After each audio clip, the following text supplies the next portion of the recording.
I can remember going to visit the site, and there was this 1970s, 1980s sort of box of a house in reconstituted stone that sat there, and it just didn't really respond to the site really at all. It wasn't clear how you look at the view, where you would sit if you wanted to go outside and have a cup of coffee or have lunch or whatever. You know, it was clear to start again, and that's what they wanted to do.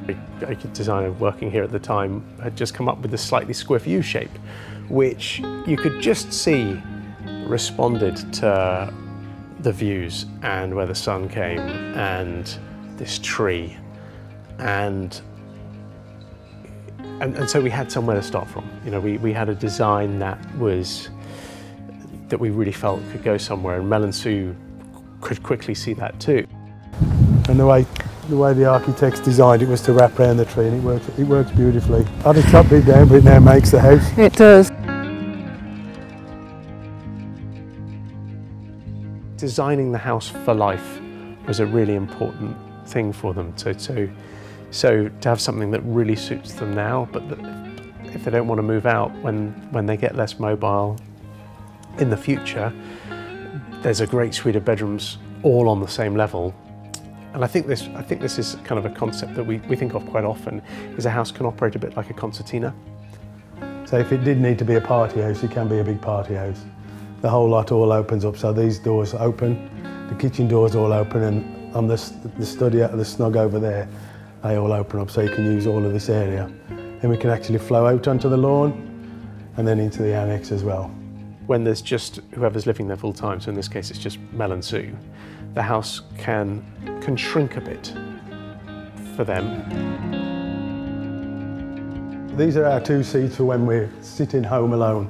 So these are our 2 seats that we sit at, and that's our view. If we have visitors, we have to relegate ourselves round to the other side of the table so as they can have the view.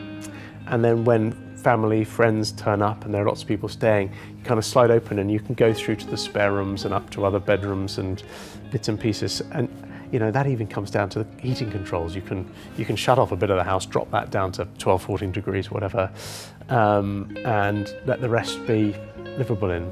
We have a huge amount of insulation inside. The intention was to actually do the house to passive standards if we could, but it soon became apparent that we couldn't because we wanted too much glazing. We needed to make so much of the views. I think a lot of people don't want to think about designing for life. There's a sort of reticence. It's almost like you're waving a white flag, but I think it's really wise just to think about these things, because if you design somewhere that you love and you grow a garden that you love and you get embedded in a community that you become very meshed into, having to then up sticks and move is just it's a big deal. And so if you can just think through a few simple little changes that mean you'll be able to stay there until you can't for much longer and much more happily, I think that's just really wise, and I'd encourage anyone to do it.